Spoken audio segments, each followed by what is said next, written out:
100 రోజుల పాలనలో సీఎం చంద్రబాబు నాయుడు ఎవరికీ మంచి చేయకపోగా ఎన్నికల్లో ఇచ్చిన సూపర్ 6 హామీలను అమలు చేయలేదని కర్నూలు జిల్లా పత్తికొండ స్వగృహంలో ఏర్పాటు చేసిన విలేకరుల సమావేశంలో మాజీ ఎమ్మెల్యే కంగాటి శ్రీదేవి మాట్లాడారు. ఈ 100 రోజుల పాలనలో రాష్ట్రంలో అరాచక దాడులు, విగ్రహాలు, శిలాఫలకాలు ధ్వంసం చేయడం తప్ప చేసింది ఏమీ లేదని, ప్రజల దృష్టిని మళ్లించేందుకే అత్యంత పవిత్రమైన తిరుపతి లడ్డుపై రాద్ధాంతం చేస్తున్నారని తీవ్ర స్థాయిలో ధ్వజమెత్తారు. 40 ఇయర్స్ ఇండస్ట్రీ అని చెప్పుకునే చంద్రబాబు పక్కదారి పట్టించేందుకు తిరుమల శ్రీవారిపై రాజకీయాలు మొదలుపెట్టాడు అంటూ ఘాటుగా విమర్శించారు. దేశ విదేశాల్లోని లక్షల మంది ప్రజల మనసుల్లో ఆరాధ్య దైవంగా ఉన్న వెంకటేశ్వర స్వామిని తమ స్వార్థ ప్రయోజనాలకు వాడుకుంటే తగిన మూల్యం చెల్లించవలసి వస్తుందని హెచ్చరించారు.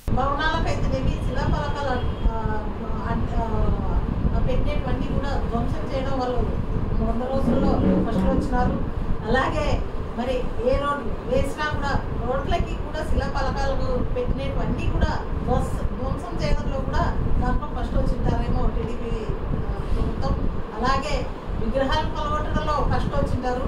ఇలాంటివన్నీ భయప్రాంతాలు ఒక రెడ్ బుక్ అని రాసుకుంటూ అలాంటివన్నీ కూడా వైఎస్ఆర్సీపీ ఏది చేసినా కూడా వైఎస్ఆర్సీపీ టార్గెట్ లాగా చేసుకుంటూ పోతున్నారు. ఎస్పెషల్గా పత్తికొండ నియోజకవర్గంలో